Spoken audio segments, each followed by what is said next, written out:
بسم اللہ الرحمن الرحیم۔ میرا عزیز والسلام علیکم۔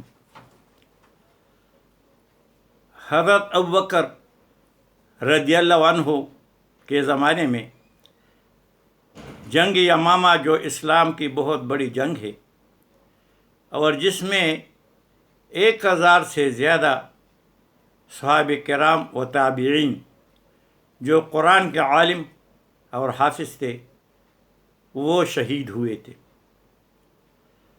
اور 100 سے زیادہ ایسے صحابہ کرام تھے کہ علم کے ساتھ ساتھ وہ حافظ بھی تھے قرآن کے۔ اور یہ مسلمہ کذاب اور اس کی بیوی کے خلاف یہ جنگ تھا یمامہ کے مقام پر۔ یہ یمن میں پہاڑی علاقہ تھا، اس کو بہت بڑا قلعہ تھا اور اس میں وہ رہتا تھا۔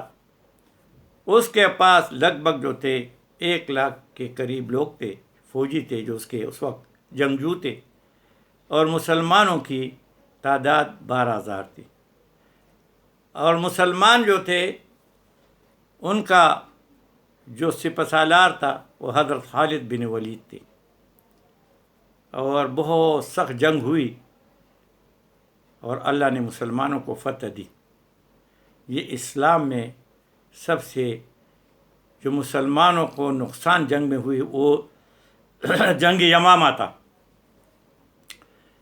جب یہ لوگ واپس آئے تو سب صحابہ کرام کو اور حضرت ابوبکر رضی اللہ عنہ کو اور سب کو یہ تشویش لاحق ہوئی کہ اگر اس طرح صحابہ کرام اور حفاظ کرام شہید ہوتے رہے اور کچھ عرصے کے بعد قدرتی طور پر دنیا سے رحلت فرمائیں گے تو یہ قرآن جو ہے نعوذ باللہ مٹ جائے گا، اور یہ مٹنے کے لیے نہیں آیا، یہ تو قیامت تک آخری انسان تک پہنچنے کے لیے آیا ہے۔ تو اس کو کیا کیا جائے، اس کو جمع کیا جائے۔ تو اس وقت یہ قرآن شریف جو تھا یہ کاتب وحی ہوتے نبی کریم صلی اللہ علیہ وسلم کے زمانے میں، اور ان کے جو وحی آتی تھی نبی کریم صلی اللہ علیہ وسلم کو بتاتے کہ یہ آیت فلانی صورت کے فلانے نمبر میں لگایا جائے۔ چونکہ اس وقت جو ہے کاغذ جو تھا وہ بہت کم تھا، یہ ایجاد جو تھا چائنا کا ہے، اور چائنا بہت دور تھا، تجارت بھی بہت کم تھی، تو جو چیز بھی ملتی تھی اس پر یہ لکھتے تھے، جیسے چمڑا ہوا، اور جیسے اون کی جو کولے کی ہڈی بہت لمبی چوڑی ہوتی ہے، پلیٹ سا ہوتا ہے، پتھروں پر بہت سی چیزوں پہ لکھا گیا۔ اور یہ اللہ کا معجزہ تھا کہ بہت جلدی سب کو قرآن شریف یاد بھی ہوتا رہا۔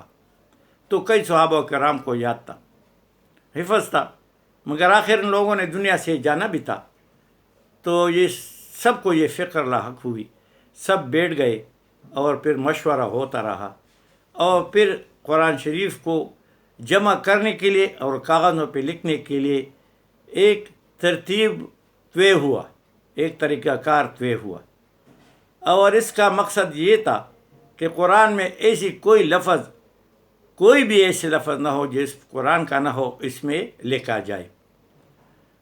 تو اس کے لیے یہ ترتیب تھا کہ جو بھی آیات قرآن میں ہم لکھیں گے اور جہاں لکھیں گے اس کے لیے کم سے کم 2 گواہ ہوں کہ ان کے سامنے یہ آیت شریف جو ہے نازل ہوئی، اور یہ آیات جو ہے فلانی جگہ پہ رکھ دی جائے۔ تو اس اصول کے مد نظر رکھتے ہوئے لوگ آتے رہے، اور کئی لوگ ایسے آئے جن نے شہادت دی کہ یہ آیات میرے سامنے نازل ہوئی، اور لوگ جو تھے اس کی گواہی دیتے رہے اور وہ لکھتے جاتے رہے کہ ایک دفعہ ایک صحابی حضرت حلیمہ رضی اللہ عنہ تشریف لائے اور اس نے آیات پیش کی۔ وہ آیات جو ہیں وہ سورۃ توبہ کی آخری آیات ہے، لقد جاءکم رسول من انفسکم، یہ آیات ہے۔ تو اس نے جب یہ آیات پیش کی تو کوئی بھی مجمع میں ایسا آدمی نہیں تھا کہ اس کی گواہی دیتے بغیر ماں سوائے اس کے، وہ اکیلے رہ گیا۔ کوئی بھی کسی کے سامنے بھی کوئی بھی ایسے گواہ نہ پیش ہوا کہ یہ آیات جو ہے میرے سامنے نازل ہوئی ہے۔ تو کوئی مان نہیں رہا تھا کیونکہ اصولوں کے مطابق نہیں تھا. تو اس نے ایک واقعہ سنایا کہ آپ لوگوں کو پتہ نہیں کہ اس کا انتظام اللہ نے آج سے کئی سال پہلے کیا. انہوں نے کہا وہ کیسے؟ مدینہ شریف میں یہودی بہت رہتے تھے، مالدار تھے، اور مسلمانوں کا اس کے ساتھ میل جول، اٹھنا بیٹھنا، شادی بیاہ میں شرکت، مفودگی میں شرکت، کاروبار میں ان کے ساتھ سب کرتے تھے. تو ایک یہودی کے ساتھ نبی کریم صلی اللہ علیہ وسلم کا کچھ لین دین ہوا، کچھ پیسے نبی کریم صلی اللہ علیہ وسلم کے ذمہ رہ گئے، کچھ وعدے پر کہ فلانے دن آپ کو دے دیں گے، اور نبی کریم صلی اللہ علیہ وسلم نے اس کو اپنے وعدے کے مطابق وہ پیسے ادا کیے. مگر یہودی تھے، یہ بہت کمینے لوگ ہیں، یہ بہت بڑے پلانر ہیں، منصوبے بنانے والے ہیں. تو اس نے منصوبہ بنایا کہ ابھی موقع ہے. تو جب اس یہودی کو پیسے دیے گئے تھے تو اس وقت کوئی گواہ نہیں تھا. نبی کریم صلی اللہ علیہ وسلم نے اس کو عام بات سمجھی کہ چلو کوئی بات نہیں، بس اس نے مجھے دیے تھے تو کام تھا تو میں نے اس کو دے دیے. اس نے اس سے فائدہ اٹھانے کی کوشش کی کہ کسی نہ کسی طریقے سے اس کو بدنام کیا جائے. دشمن تھے، وہ ازلی تھے. تو یہ صحابہ کرام رحمۃ اللہ رضی اللہ عنہ کی یہ ترتیب تھا کہ نبی کریم صلی اللہ علیہ وسلم جہاں بھی جاتے یہ ان پہ نظر رکھتے تھے، کہ ہم کو جانتے تھے کہ نبی صلی اللہ علیہ وسلم کو کوئی تکلیف یا غضب نہ پہنچائے. اسی طرح نبی کریم صلی اللہ علیہ وسلم جا رہے تھے کہ ایک یہودی ذرا تیز گیا، اس کے ساتھ قریب گیا. تو یہ صحابی جو ابھی ذکر ہو رہا تھا حضرت حذیمہ رضی اللہ عنہ، یہ باغ کے گیا کہ کیا بات ہے. جب یہ قریب پہنچا تو وہ آدمی تقاضا کر رہا تھا کہ آپ کے ذمہ میرے وہ پیسے رہ گئے ہیں اور آپ نے دیے نہیں.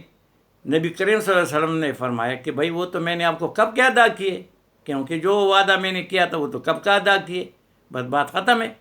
اس نے کہا کون گواہ تھا؟ جٹ سے جو ہے حضرت حذیمہ نے فرمایا کہ میں گواہ ہوں. جب میں گواہ ہوں تو وہ یہودی ڈر گیا کہ شاید اس وقت یہ کدھر قریب ہوا ہوگا، بس وہ ملامت ہو کے چلا گیا. جب وہ چلا گیا تو نبی کریم صلی اللہ علیہ وسلم نے فرمایا کہ فلانے، جب میں نے اس کو پیسے دیے تھے تو وہاں تو کوئی بھی نہیں تھا، تو آپ بھی نہیں تھے، یہ تم نے کیوں ایسا کہا؟ اس نے کہا کہ اللہ کے رسول، میری آنکھیں غلط دیکھ سکتی ہے، میری زبان جھوٹ بول سکتا ہے، میرے کان غلط سن سکتے ہیں، مگر آپ نے جو بات کی ہے وہ کبھی غلط نہیں ہو سکتی. تو آپ نے کہا کہ میں نے دیے ہیں تو اس کا میں گواہ ہوں کہ دیے ہیں. نبی کریم صلی اللہ علیہ وسلم بہت خوش ہوئے، اور پھر آ کے باقی صحابہ کرام کو اس بات کا پتہ چلا. نبی کریم صلی اللہ علیہ وسلم نے اعزازاً اس کو کہا کہ جب بھی کوئی معاملہ ہو اور گواہی پیش ہونے کا موقع ملے تو حضرت حذیمہ کے ایک گواہی 2 آدمیوں کی برابر ہوگی. اسلام میں 2 گواہ جو ہے کم سے کم گواہ ہیں. تو اس کو یہ اعزاز حاصل ہوا، مگر اس کو زندگی بھر کبھی اس کا موقع ہی نہیں ملا، نہ گواہی کا کوئی بات آئی. یہ بات اللہ تعالیٰ نے رکھی تھی. اور پھر اس نے جب یہ واقعہ سنایا تو وہ تو سب کو پتہ تھا. انہوں نے کہا بالکل ٹھیک ہے، اور آپ ایک آدمی ہے. یہ بات اللہ تعالیٰ نے اس دن کے لیے رکھی تھی، اور آج جو ہے آپ کی گواہی قبول ہے. اور اس کو لقد جاءکم رسول من انفسکم عزیز علی ما عنتم، یہ آیات جو ہے آخر تک یہ بہت کرامت والی آیات ہے. سب اس کو یاد کریں، یہ ہر کام کے لیے ہے. تو پھر وہ سنایا اور قرآن شریف میں اس کو داخل کیا گیا. یہ یہودیوں نے ایک مکر کیا، منصوبہ بنایا. اللہ نے پہلے سے اس کا منصوبہ بنایا تھا کہ ایسے ایک وقت آئے گا. اور پھر اللہ عالم الغیب ہے، یہ ابا سے لے کے ازل تک جتنی بھی ایک یہ جو درخت پتا بھی گرتا ہے اللہ تعالیٰ کو اس کو پتہ ہے، اس کو علم ہے. تو اللہ نے جو ہے یہ عالم الغیب ہوتے ہوئے جو بعد میں کام آ رہا تھا، اللہ تعالیٰ نے اس کو پہلے سے اس کو بتا دیا تھا. بس بھائی یہ اللہ جو ہے یہ ہر جتنے بھی یہ لوگ منصوبے بناتے ہیں، کیا کچھ کرتے ہیں آپ دیکھ رہے ہیں، اور اللہ نہیں کرتا تو وہ منصوبے سارے فیل ہوتے ہیں. کیونکہ وَمَكَرُوا وَمَكَرَ اللَّهُ ان اللہ خیر الماکرین. یہ منصوبے بناتے ہیں، اللہ بڑے منصوبوں والا ہے. اور بے شک اللہ کے منصوبے یا پلاننگ جو ہے وہ خیر والے ہوتے ہیں۔ بس بھائی ہر ایک یہ نہ سوچے، آپ دیکھ رہے ہیں یہ ابھی کرنٹ افیئر ہے جو وقت گزر رہا ہے، آپ روزانہ دیکھتے ہیں نئے نئے منصوبے بنتے ہیں، 2 دن چلتے ہیں، تیسرے دن کو ٹس کر دیتا ہے، وہ منصوبے سارے خاک میں مل جاتے ہیں، کیونکہ جو حق ہے وہ اللہ اس کو قائم کریں گے، جو باطل ہے اللہ تعالیٰ اس کو مٹائیں گے۔